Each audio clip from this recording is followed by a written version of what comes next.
Okey, selamat pagi dan salam sejahtera kepada semua penonton di channel YouTube Calc dan juga semua warga UPM.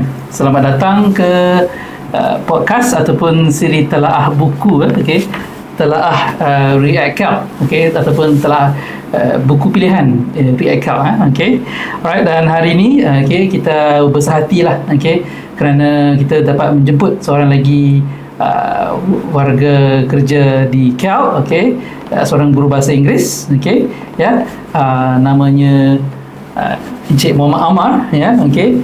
Dan sebelum tu saya juga memperkenalkan diri saya, nama saya Jackson, okey. Saya juga merupakan guru bahasa Inggeris di Calc jugalah, okey. Alright, dan hari ini, okey, beliau akan share, okey, mengenai buku, okey, satu buku bertajuk Seiobo There Below, alright, oleh seorang penulis dari Hungary yang bernama László Krasznahorkai, okey. Beliau juga seorang penulis yang telah memenangi anugerah Nobel Literature Prize, ya, okey, Literature Nobel Prize, ya, okey. Ya, so untuk tu, okey, dengan tanpa melengahkan masa, saya akan menjemput, okey, Encik Muhammad Amar untuk memperkenalkan dirinya dan seterusnya memperkenalkan buku yang bertajuk Seiobo There Below ini.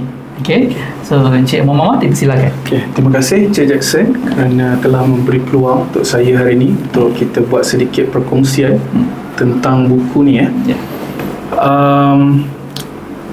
So saya Muhammad Amar bin Rosli, saya juga guru bahasa Inggeris di Calc UPM, sekali dengan Encik Jackson lah, Yeah. right? Jadi saya sebenarnya baca buku ni agak lama dulu, dalam 6-7 tahun lepas, before saya start kerja kat sini lagi. Jadi apa yang perkongsian hari ni mungkin it's what's left of my experience lah. It's like kita pergi tengok kat pantai selepas ada ribut, kita tak tahu apa yang akan kita jumpa. It's like that lah. Menarik. Right. Okay. Jadi buku ni dia ditulis oleh seorang penulis dari Hungary, László Krasznahorkai. And buku ni a bit unique sebab dia bukannya ada satu plot yang panjang, dia tak ada plot. Dia ada beberapa chapter, banyak chapters, and lebih kepada cerita pendek lah, like short stories. So dia macam kombinasi cerpen-cerpen, betul. dalam different tajuk, chapter yang berlainan. Betul. Dia banyak, boleh fikirkan dia sebagai satu banyak cerpen, koleksi cerpen. Tapi semuanya ada satu tema lah, tema yang mengikat semua cerita tu sekali, iaitu saya rasa kalau nak summarizekan dia adalah tentang seni dan seniman, dan benda-benda yang cantik lah. It's like macam estetik. Saya boleh gunakan perkataan tu lah, nilai estetik lah. Okay. Jadi semua cerita ni ada kaitan, sama ada dia adalah seorang seniman atau seniwati, ataupun pasal seni, ataupun pasal something yang ada nilai estetik. Jadi buku dia agak unik sebab László Krasznahorkai ni, cara dia menulis, dia tak suka gunakan titik. Titik notah. Mengikut dia, the period is reserved for God. Macam, ya, hanya Tuhan yang boleh menggunakan notah. Hanya Tuhan yang boleh menggunakan notah ni sebab dia adalah satu ending, kan. Sebagai manusia, kita tak bolehlah nak end things. Jadi ada juga notah, tapi tak banyak lah. Jadi dia banyak gunakan semicolon, banyak gunakan koma, macam tu lah. Jadi itulah menarik. Jadi kenapa saya pilih buku ni juga, sebab saya rasa dia sesuai dengan kita. Sebab kita kan agak sibuk dengan hidup seharian. Jadi kalau nak baca buku berterusan dalam 400 lebih page juga, mungkin kita baca and then busy dengan kelas ke apa, kita dah lupa kat mana. Tapi buku ni macam, sebab chapter dia tu dia banyak macam cerpen, so boleh baca satu chapter and then tinggal 2-3 bulan and then baca balik, and then dia akan okey lah, dia akan jadi okey. So saya boleh recommend ni lah kepada semua orang yang mungkin nak mula membaca semula ke, boleh baca. And gaya penulisan ni pun kejap lagi saya akan baca sedikit. Jadi kita boleh tengok dia agak unik, sebab gaya penceritaan dia tu lain dari yang lain lah. Macam kalau kita dekat kita ajar academic writing kan, kita belajar yang kita mengajar pelajar yang mula dengan something general, and then kita pergi detail specific. But it's, kalau kita nak buat dia punya bentuk tu macam bentuk triangle lah. Tapi kalau saya tengok cerita ni, kalau kita nak cari satu analogi, dia lebih kepada circle. Macam you go round and round, sometimes you arrive to a certain point, kadang-kadang tak ada point. So macam tu lah.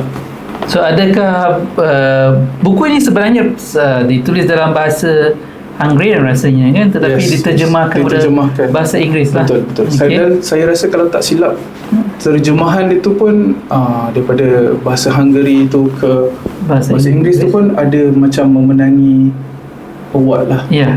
Sebab anugerah sebab dia memang saya obvious jelasnya memang saya baca dalam bahasa Melayu. Baca dalam bahasa Inggeris, tapi kita boleh nampak yang prose dia tu unik. Jadi mungkin penterjemah dia tu dapat mengekalkan gaya, walaupun kita ahli bahasa. Sebagai seorang guru bahasa, kita tahulah betapa sukarnya kita nak retain, kita nak kekalkan style tu bila bahasa dah dialih. Tapi kejap lagi bila saya baca, mungkin kita boleh tengok betapa uniknya cara penulisan dia. Baik, so dengan itu mungkin saya rasa kita boleh minta izin lah untuk menukar bahasa untuk perbincangan hari ini untuk kepada bahasa Inggeris disebabkan buku ini pun ditulis dalam bahasa Inggeris kan? Dan diterjemah. Alright. It will be switching to English. Switching to English, and sometimes we would switch back. We will code switch. Bahasa kebangsaan. Code switch. Okay. Alright. So so thank you very much for coming. One of the questions that I always would like to start with would be, can you tell us, what is this book about? Okay, and why do you choose this book? Right. Okay. The book is about artists, and basically beautiful things, aesthetic things, right? And I feel like I've chosen this book because it is something that we could relate to, right? Because it's around us basically. You see artists every day. Even though for me myself, I'm not like an artist. I'm not really involved in the art world, art with a capital A. But I could still derive some value out of this book, right? Even though I'm not from such a circle. So I feel like it's a book that is universal, because after all, art is kinda quite exclusive to humans, kan? I mean, like, you don't really see animals. Maybe there is, but in general, you would associate art with humans, kan? So I feel like you could really derive something out of this book, even if you don't know much about art at all. Like me, like I went into this book like blind, like not knowing anything, right? It was recommended to me.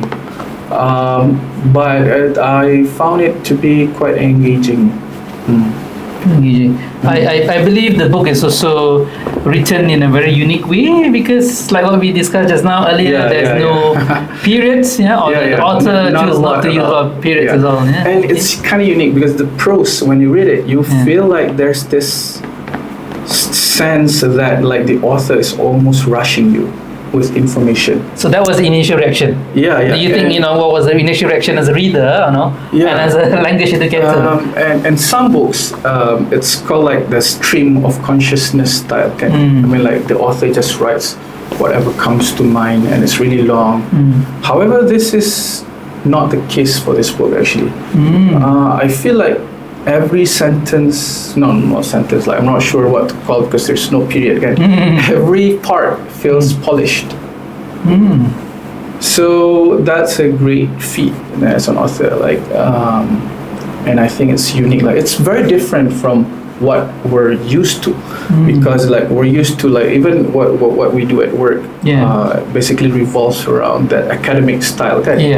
But this is very different, Sometimes when you read, it's like sometimes there are certain parts where you feel like you are almost like in a duel, or you're dancing with the text because you're trying to make sense. What is it saying, about? Right? It's just you and the text. And and for me personally, I don't really like, when I'm reading, I don't really like to Google stuff right out of the bat. Like, I would normally wait until I finish everything, then I would start Googling, because it would take the experience from you, right? I mean, like, we've been alive for quite some time, so I think we could try our best to conjure up some meaning when we're reading. So you don't have to worry, because it's not for exam. Nobody's gonna ask you questions. So you just do it because it's fun. For leisure. For leisure. Okay. Yeah. Good. So because I mean, I would like to ask you, how many chapters are there in the book? You know, and how long? How many pages are there? What do you think? 15, 14, 15, 16, 17. 17 chapters. There are 17 chapters, and the whole book is about 450 pages. That's very long. So it's a bit unique because it's still, we go back to the theme of art, right? The chapters are numbered in using the Fibonacci sequence. It's like you take the first scale, number one, chapter 1, 2, 3. And then you take the previous two numbers, you add them up. So like 1, 2, 3. Next chapter is 5 because you add 2 and 3 together. And the next chapter will be 8 because you add 3 and 5 together. And then it goes on from chapter 1 until chapter 2, 5, 8, 4.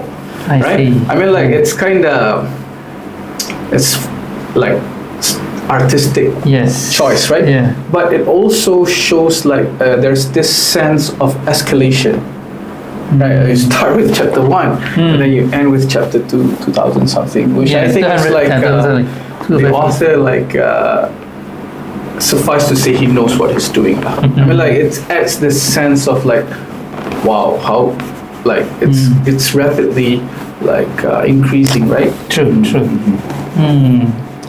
Okay, so well, I mean, let's talk about the title character then. Okay, about Seiobo perhaps. Okay, Seiobo. But before moving to that, maybe to talk about which chapter do you like the most, since we have so many chapters, right? Okay, so maybe you would like to focus on some certain chapters first, and then we will look at the title character Seiobo perhaps. There are several chapters that I remember, right? Like I said, like the disclaimer at the beginning, it's been a few years since I've last read the book, and I didn't like didn't want to turn this into a homework, so I didn't really study before. But there are a few chapters that I feel like even after the ebb and flow of time, that is still like that I still remember, basically. And we'll do you mind if like we go through these chapters just a bit? Sure. I'm not sure how else to talk about this book because it doesn't really have a plot, can? I think it's best if we just look at some chapters to give you like some ideas. And like I said, it's been a while. I might not remember much. So I'm painting in like really broad strokes. So that just to get a glimpse of if you're interested, definitely check this book. I think it's available, like the physical copies, I've seen them at Pavilion Bukit Jalil. Remember there's like a Japanese chain bookstore there. Kinokuniya? No, it's something else. I don't remember, but it's definitely available there because he won the Nobel Prize like quite recently as well, maybe last year. So he's getting more popular, which is always good. So you can find his book. It's a worthwhile pursuit, I think. Shall we start with the first chapter? Yes. Let's go on to one of the future read chapters and what is it about and why? Why do you like those chapters, or why do you like those stories inside the chapters? I'll be reading a bit, I mean, like we were trying to read a bit and then we'll see, see if we can because we have like an hour, right? Yeah. A lot of time to fill. Yeah. Okay, I'll read it a bit slowly, yeah? Yeah. Okay, the first chapter is called Kamo-Hunter. Kamo-Hunter. But if you feel like it's too long, you can just stop me anytime. No worries. Kamo-Hunter. Okay. Everything around it moves as if there's just one time and one time only, as if the message of Heraclitus has arrived here through some deep current from the distance of an entire universe, in spite of all the senseless obstacles, because the water moves. It flows, it arrives and cascades. Semicolon. Now and then the silken breeze sways. The mountains quiver in the scourging heat, but this heat itself also moves, trembles and vibrates in the land, as do the tall scattered grass islands, the grass blade by blade in the riverbed. Okay, I think now we can see that there's something, and everything around it moves, right? And this thing is somewhere in the river, because we just didn't in the riverbed, right? Okay, each individual shallow wave, as it falls, tumbles over the low weirs, and then every inconceivable fleeting element of this subsiding wave and all the individual glitterings of light flashing on the surface of this fleeting element, comma, the surface suddenly emerging and just as quickly collapsing with its drops of light dying down, scintillating and then reeling in all directions, inexpressible in words, semicolon. Clouds are gathering, semicolon. The restless, jarring blue sky high above, the sun is concentrated with horrific strength, yet in this still indescribable extending onto the entire momentary creation, maddeningly brilliant, blindingly radiant, semicolon. Still no full stop or period. Full stop so far, right? And it's hot. We know that it's hot. There's this wave and everything around it moves, but we don't know what that thing is now, right? As of now, we still don't know what that thing is. Okay, the fish and the frogs and the beetles and the tiny reptiles in the river, semicolon, the cars and the buses from the northbound number 3 to the number 32 up to the number 38 inexorably creep along the steaming asphalt roads built parallel on both embankments. So now we know there's a river. Blades of grass, it's hot, and then there's cars, roads on both sides of the embankments. So it's somewhere in the city, perhaps, or somewhere modern that has roads and stuff. Then the rapidly propelled bicycles below the breakwaters, the men and women strolling next to the river along paths that were built or inscribed into the dust, and asymmetrically underneath the mass of gliding water, everything is at play or alive, so that things happen. Okay, I'm gonna skip a bit. Right, only it, the Oshirosagi, does not move at all. Okay, now we know what the first sentence, like everything around it moves. The it there is the Oshirosagi. What is it? Still don't know. This enormous snow white bird, open to attack by all, not concealing its defenselessness. This hunter, it leans forward, its neck folded in an S form, right? Like this. Now it extends its head and long hard beak out of this S form and strains the whole. But at the same time, it is strained downward, its wing pressed tightly against its body. Okay, so it's talking about the bird, like the Oshirosagi. I think it's sort of like a stork or like that kind of water birds, right? Like banga or something. You could Google it, but I think it's like a crane-like crane. Yeah, crane-like. Because Japanese, I mean, if you look at the Oshirosagi, I think it's related to Japanese culture, and Japanese culture are very into cranes. It's actually this the whole book, as we see, there's a lot of references that might escape us when we first read it, but I feel like it's okay, because after all, not really an exam. You should try to squeeze like as much meaning as you can out of the book, but even if you don't get it, it's still a very fun imagery, right? Like the whole thing is still like the whole world around the crane moves, yet it remains still until it attack. So yeah, it's about this is actually the Kamo-Hunter. The Kamo is the name of the river. I think the Kamogawa. It's in Kyoto, I think, but don't quote me on this. Then, you can do a deeper research into that. But this is like the book opens with this, right? And I think it is such the very opposite of our current culture, because nowadays, like even for me, right, we just doom scroll. Everything is very instant. Very fast paced, very fast paced. But this goes like to the other extreme end by taking one thing and then really going deep into it. And I think like it's done quite beautifully as well, right? Because it's not just talking about it, it's revealed to you slowly, right? It's not like you order stuff and they give you the food and you eat it.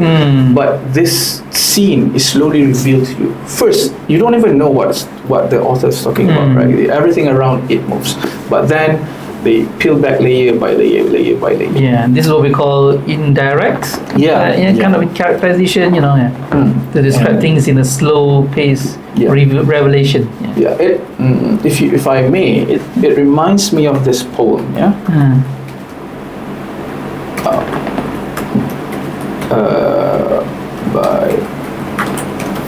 One second. We have a lot of time. Okay. Auguries of Innocence by William Blake. William Blake. To see a world in a grain of sand and a heaven in a wildflower, hold infinity in the palm of your hand and eternity in an hour. So it's like it's just one thing, but there's almost like the universe contained in it, right? And I think this is beauty lah. Like the Kamo River in Kyoto, I think it's not a very deep river, but it holds a lot of cultural importance to the people of Kyoto. Like I've seen like a show based on the river. So it's like very important. Okay, like what do you feel? Like I've read it before, so I mean, like what do you feel when hearing? I know it's very slow paced. It's not. It takes like very philosophical at times. Very philosophical, but it's talking about very simple stuff. I mean, it's like training or teaching you how to be taking things slow and appreciating things around you before you move. You're just appreciating the beauty of the nature and I don't really know like if there's any point to it apart from beauty, right? Because like we're so used to because we're trained to like try to ascribe meaning to whatever that we're reading thanks to our schooling system and whatnot. And sometimes it's just nice to see things for what they really are, right? So it's just a bird and it's very related, I mean, to Japanese culture. It's like it reminds me of because I do teach creative writing at times, and then we teach students about haiku, which is a Japanese syllabic poem. And in haiku, usually haiku is also like, although haiku is short, but it's based on the natural surroundings, seasons, the natural surroundings, the nature, the environment. Okay, so it's like they're writing. Japanese usually when they write haiku is usually when they sit down and they appreciate the nature around them. So I believe this chapter here, I mean, has some similarities in terms of that. But the ending is very exciting. But I'm not going to read that. Okay. You can buy the book and read it for yourself for the chapter. But it reminds me of that saying, right? I'm not sure is it Taoist or Buddhist saying. It's like a child, when a child sees a mountain and it's like the child sees a mountain, right? And adult sees a mountain and sees hopes, aspirations, and whatnot. But a wise man sees the mountain and sees a mountain. Sort of like, sometimes it is what it is. Okay, all right. So that's the first chapter. It's a very slow burn type of book. Okay? That's why I said you could read it. Maybe you read one chapter, but sort of like it stays with you certain things. Like the next chapter, we're moving to chapter 987. I think the next part is pretty interesting. 987. Okay, what is this chapter about? Maybe I will not be reading from here because it's I don't know. Like, okay, it's about the rebuilding of the Ise Shrine. Okay, the Ise Shrine is it's a complex of shrines in Japan. I think it's Shinto, right? And they would rebuild it every 20 years. So after every 20 years, they would pull apart the temple brick by not by brick. I think it's mostly by wood. So like plank by plank, and then they would rebuild it exactly the same. Right? So exactly the same. They don't change anything. It's been going on since the 1400s, I think. I'm like, Google it. Don't quote me on this again. Google it. So if you do the math, every 20 years, right? Since the 1400s. I think this is around the 70th rebuild.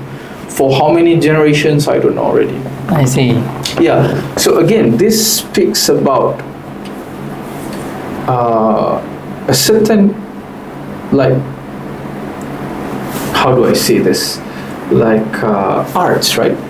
It also involves a lot of tradition, discipline, right?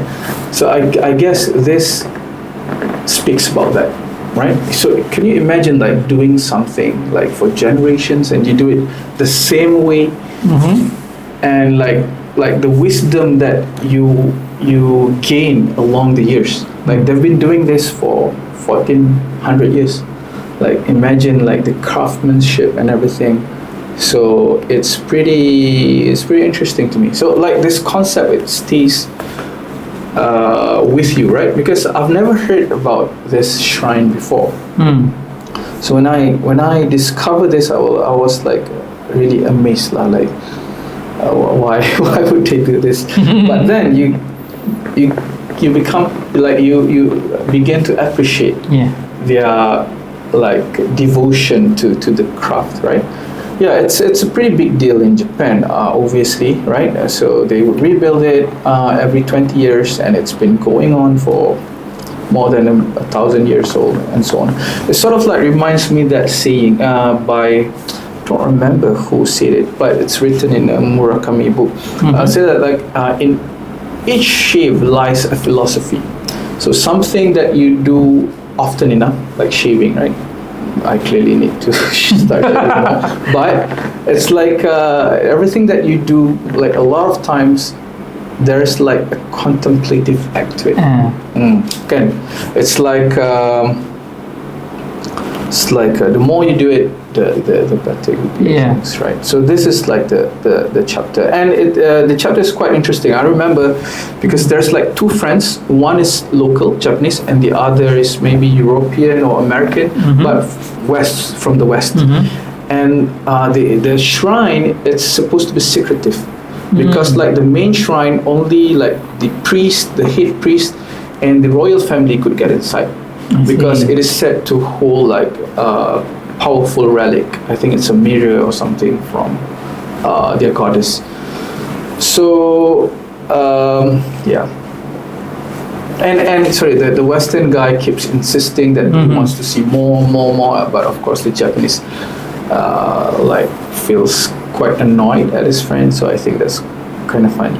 I see. So that's about that chapter on rebuilding an Ise shrine. Yeah. Is there any phrase that you would like to share or special? I don't remember, but yeah, I don't know. This is looking at it. I think just the ideas. It would stay with you. It would stay with you. Okay. Right. How about the other two chapters? Or yeah. How are we doing on time? Is it like how many minutes have passed? I think we still can continue a bit more. No worries. Okay. Yeah. All right. So next is the titular chapter. The chapter on Seiobo herself, right? Okay. The life and work of Master Inoue Kazuyuki.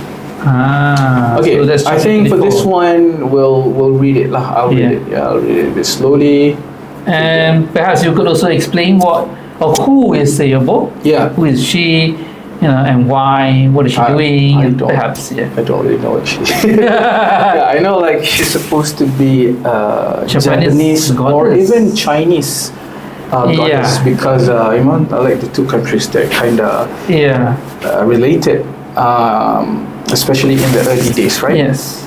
But this is supposed to be about the no performance. No. It's a bit different from kabuki. I read this like a couple of days ago. Like kabuki, like the Japanese performance that would paint their face and everything. That's kabuki, right? Yeah, kabuki. But that one is more like for the masses.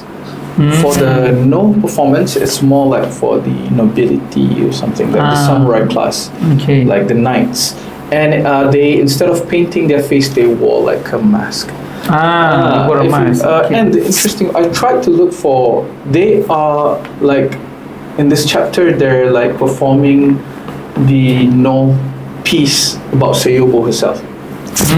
Okay, Seiobo is like a goddess. And there's like a king who's like very righteous. So Seiobo like would come down and like give that king like peaches that would grow for only after like 3,000 years or something. That's a Chinese thing, right? Yeah. It's very Chinese. It's like a sun. The sun of like empress, something like that. Yeah. Just I mean the West.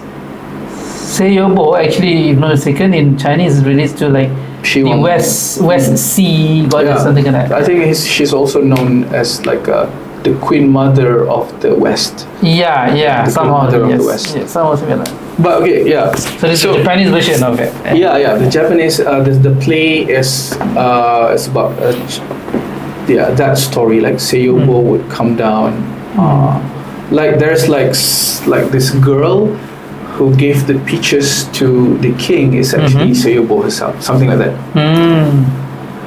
But now, Seiobo is like, in this chapter, like would come down to earth and play the part of the girl that was supposed to play Seiobo. It's like she herself would come down and like grace the performance with her presence, something like that. Okay.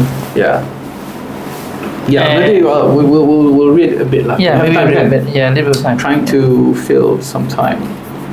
I put down my crown and in earthly form, but not concealing my face, I descended among them to seek out the Prince of Chu, the King of Mo. I think this is like a character in the play. I had to leave the boundless plains of the sky, the radiant empire of light. I had to come from the world where form itself is resplendent.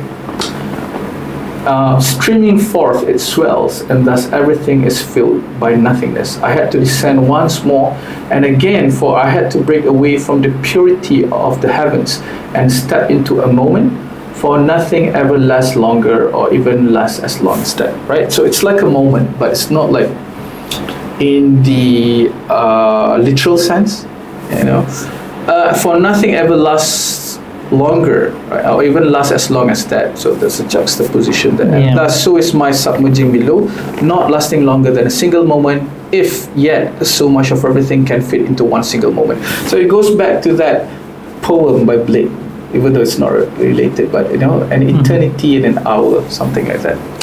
Yet so much everything can fit into one single moment, but the path did fit, as they put it, the path as it is called in this coarse tongue, the sudden flash of light of that direction whence I have come thus far to descend below. I think, I'm not sure, can look it up. But I think that's a reference to Taoism, right? Yeah. Because like the path, as it is called in this coarse tongue, because like I think what is it saying? It's like the path that can be named or the path that can be called is not the Tao, right? Like, if you can put a name to it, that is not the way, that is not the path, that is not the Tao. So I think it's making reference to that. Maybe it's we could look up whether Seiobo is related to Taoism or not. And the magnificence with which I made my descent as well, it all fit into that moment. Blah blah blah blah. Okay, so that I could take the path. I heard from afar, heard from the drums. Blah blah blah blah blah. Yeah.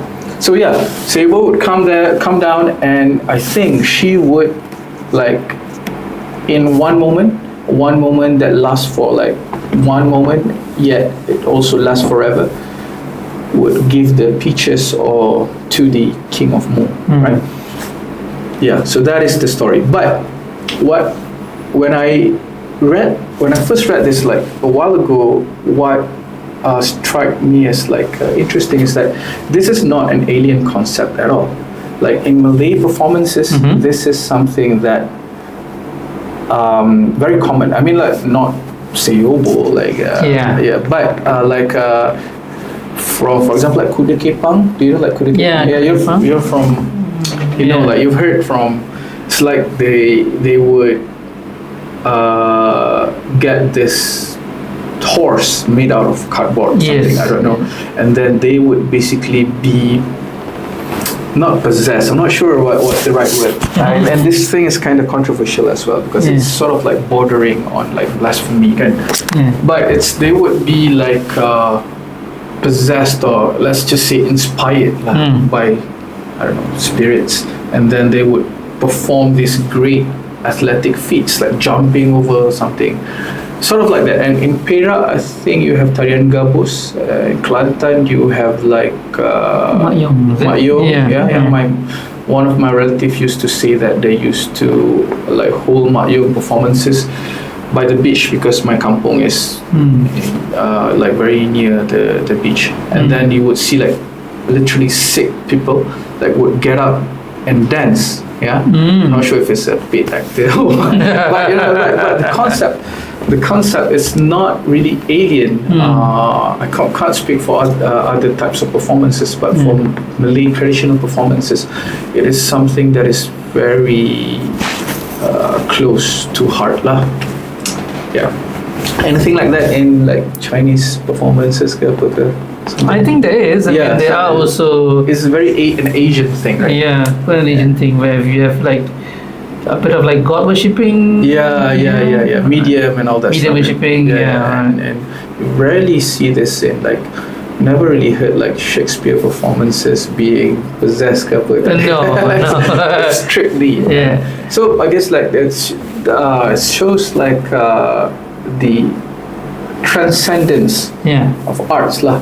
I mean, like you get something that is otherworldly because basically it transcends humanity and becoming something different. So is there any message that comes from this Seiobo character that you think can apply to us? Just like, you know, the first chapter we're talking about, you know, appreciating life slowly, you know, take things at a slower pace. So is there anything in this chapter that can relates to that? If you read further, right, it talks about the master of No, right? The master of Inoue Kazuyuki. Well, obviously I don't remember what it's about, but I feel like there's something about his devotion to the craft, right? Even if we think of Seiobo not as a literal goddess, but more like a concept, right? Like I mean, like if your art is at a certain level, it transcends like normal performance. I think that's what I get out of this lah. Like after a certain level, like if you're a master, then you are no longer in the realm of like normal mere models, but rather you transcend to become. I mean, like thinking of it figuratively, not in the literal sense. True. Okay, so that is about the chapter on Seiobo, right? Yeah. Okay. Yeah. Any other chapters that you really like in this book? There's also like a chapter about Alhambra, like that the building in Spain, right? What else did I remember? Not much. There's one at Acropolis, and there's one about Italian painters. You could probably read that. It's quite interesting. And there's one chapter where they're trying to fix a Buddha statue. So it's there's a lot of Asian-oriented chapters in here, because I think the author wrote this after his trip, like to Japan and China. Yeah. So basically, and in this book, I realized that as we are as language and cultural educators here in Calc, right? It's fascinating to see how the author, Krasznahorkai, right, brings or bridges the cultures between the East and also the West. In this book, right? I believe it's like, there's a linkage there between, all right? And the obsession of humans, in terms of beauty, which is universal, right? We want things to be beauty. True. Doesn't matter whether it's a Western culture or the Eastern culture. We want things to be perfect. It's like a devotion, right? It's just not something. It is very human, right? And people would spend their lives, dedicating themselves and their lives to hone their craft, So something like that. And just the last chapter, right? The last chapter is titled "Screaming Beneath the Earth." Right? Screaming beneath the earth. Ask nothing of the dragons, and the dragons ask nothing of us. And that's the chapter starts with a quote by Z China. I don't know who that is actually. But the chapter, what is it about is, let me read sekejap lah, a few sentences. Okay, they scream in the darkness, their mouths gaping open, their protruding eyes covered by cataracts. And they scream, but the screaming, this darkness, their mouth and their eyes cannot be spoken of now. Only circumambulated with words, like a beggar with his palm extended. Okay.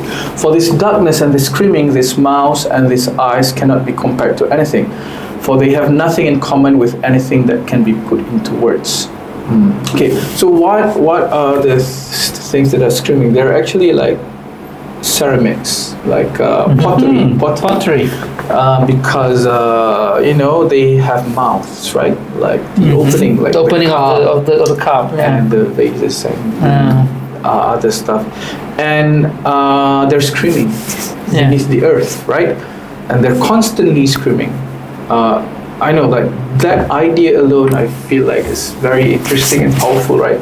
Sometimes, when I'm driving, sometimes it just occurred to me like, hey, remember about those screaming pots and pans and whatnot? Because they are very expensive, right? And who knows what they're screaming for? Maybe it's explained here, but I don't remember anything. But I remember the screaming, the idea that Krasznahorkai discuss here, like the pots and pans just screaming down there beneath the earth, right? Maybe they're waiting to be discovered, or maybe they don't want to be discovered. It doesn't really matter, but they're screaming, and it's real somehow. So sort of things like that. It's just like I never would have thought about that if not for the book. So even if you like. It's been a while since I read the book, like a long time. Like I think I read it when my wife was pregnant with my first daughter. So wow, that was like a few years ago. Yeah, because she's like extended one now. Okay?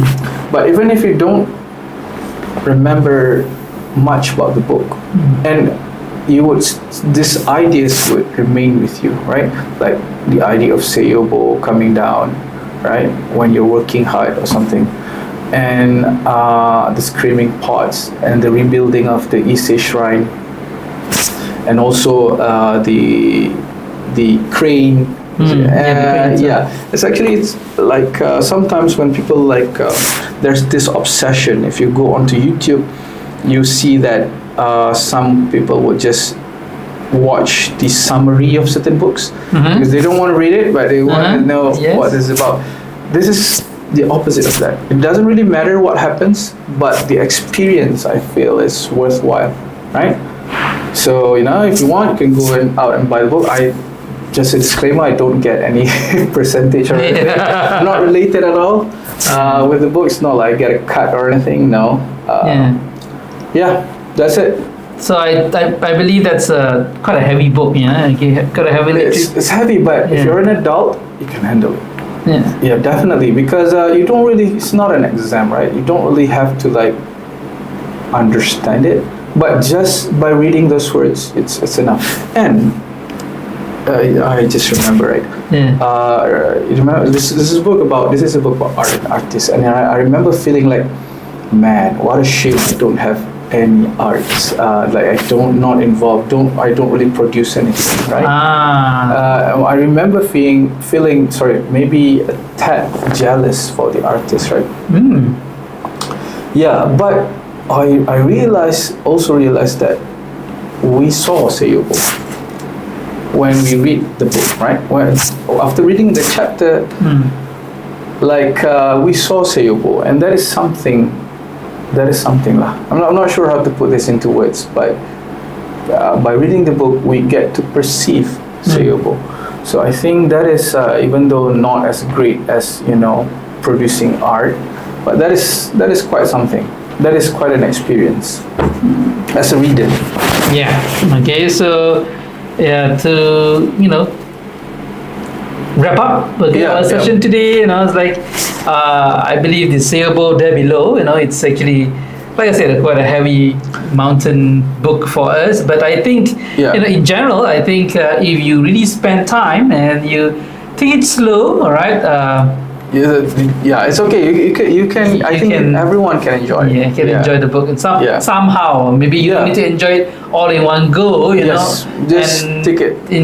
Not to be too instant. It's just something that you do for yourself. So I think that's why we should, as a UPM community, it doesn't matter whether it be the lecturers or researchers or students. I think we should take the time to slowly tackle the book. That is, it might seem dense and compromising. It's not dense. But if you take time slowly, I think you would appreciate it. Yes. I think the book, one of the main message from this book is that it teaches you to practice to be patient, and take things slowly. I guess you could. Appreciate the beauty of the surroundings around us. It's and the beauty of the book itself. I'm not that good of a reader, right? So when I read, maybe you don't feel like but there's this, like, he's a very talented author, right? So when you read it, you really feel like there's like a sense of urgency. Even though it's a book, right? It's not really urging you to do anything. But there's the way that he writes is like that you're reading something important. Okay, all right. That's interesting. Okay. So I believe that almost comes to the end of our session. And I believe that's a book that we would recommend for everyone to go and buy and read and enjoy. It's suitable for for everyone, basically. Don't have to worry, even if you feel like you're not confident with your just do it. It's worthwhile. Okay. I feel like, yeah. And I believe this book is also available in major bookstores, I believe. Yeah, Okay. I think it's available in bookstores. Yeah, I read it on my Kindle, but it's broken now. So I'm not planning to buy a physical copy. Yeah. But, I feel like it's definitely an experience lah. It's not like your typical not a typical normal novel book. A novel. It's interesting, quite interesting. Yeah. So before we part ways, maybe you just summarize the main takeaway that you can have, or final takeaway from the book. Yeah. I think like it's definitely about art, artists and beautiful things, and it's something that is you will appreciate. I think artists more definitely when you read this, like you would realize that it's not as simple as it seems. Things like this practice, like that's basically their life. Yeah, and it's very admirable, and it might also like inspire some jealousy, but in a good way, right? I'm not sure, but I'm not an artist myself. I don't really make anything, but you get to see Seiobo at the very least. Okay. Yeah. That's all. I mean, you should give it a try. I mean, it's not for an exam, so you don't have to worry too much about, understanding it or not. But even just by the act of reading, that would have inspired something. Yeah. Okay, so I think sometimes it's good, to also change our perspectives a little bit, into something a bit more philosophical at times, and appreciate, everything that's going around us. Yeah. Okay. Yeah. I think basically this is the book very much. Yeah. Thank you. Thank you, Jackson, for inviting me. Yeah. So to wrap things up, I think we have a fruitful session, to unravel this book. Yeah. Okay? Yeah. And I think there's more things to unravel even, but we don't have enough time for that. Okay. Yeah. But I appreciate very much. Okay. That you be coming here. All right. Yeah. Okay. Thank you again for the opportunity. Yeah. Thank you for inviting me.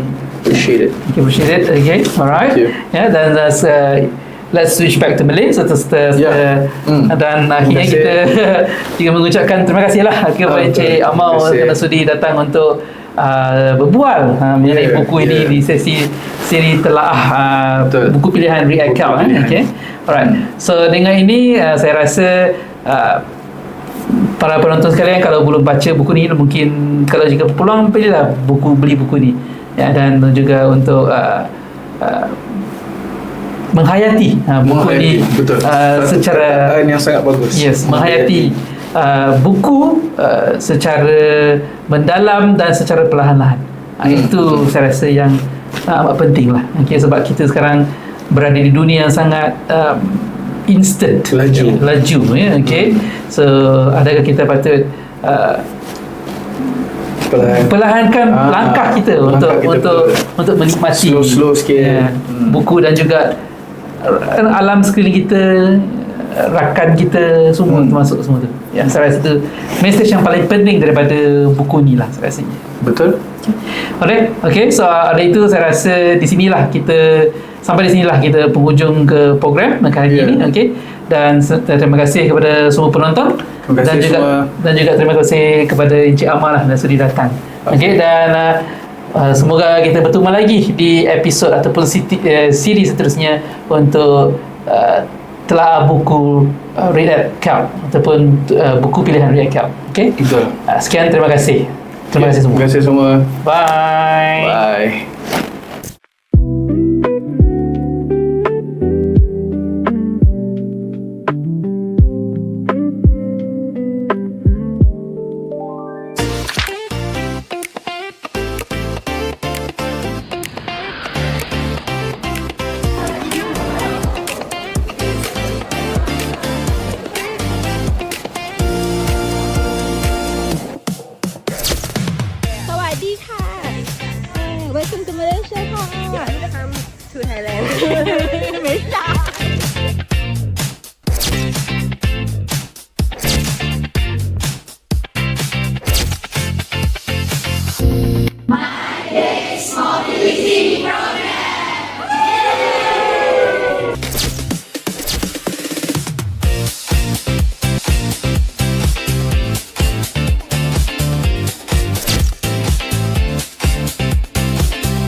ting.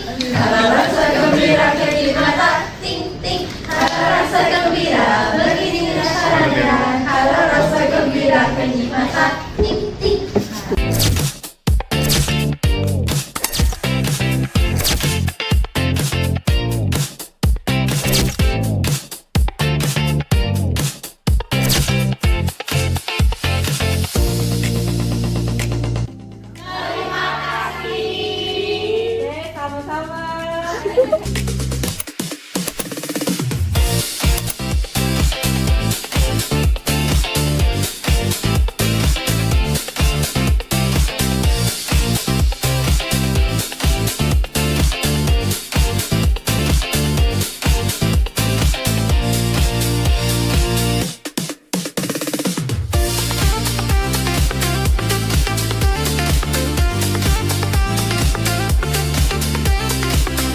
The importance of Nag Parade. The Nag Parade is an important of Thai Buddhist.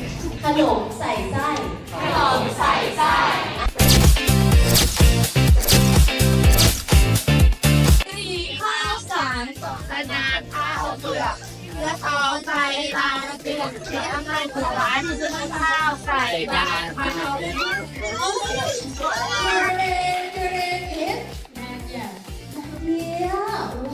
Your name is Pa. Let's go.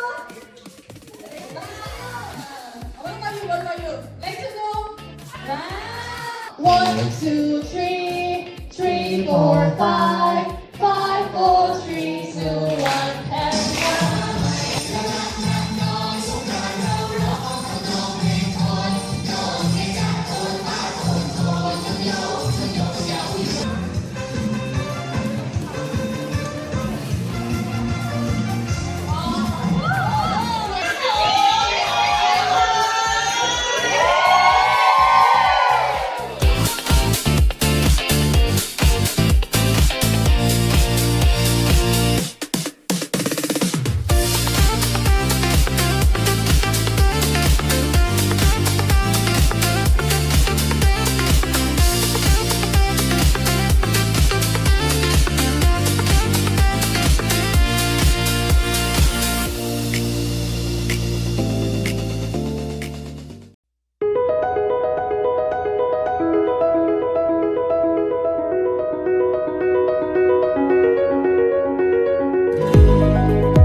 嗯。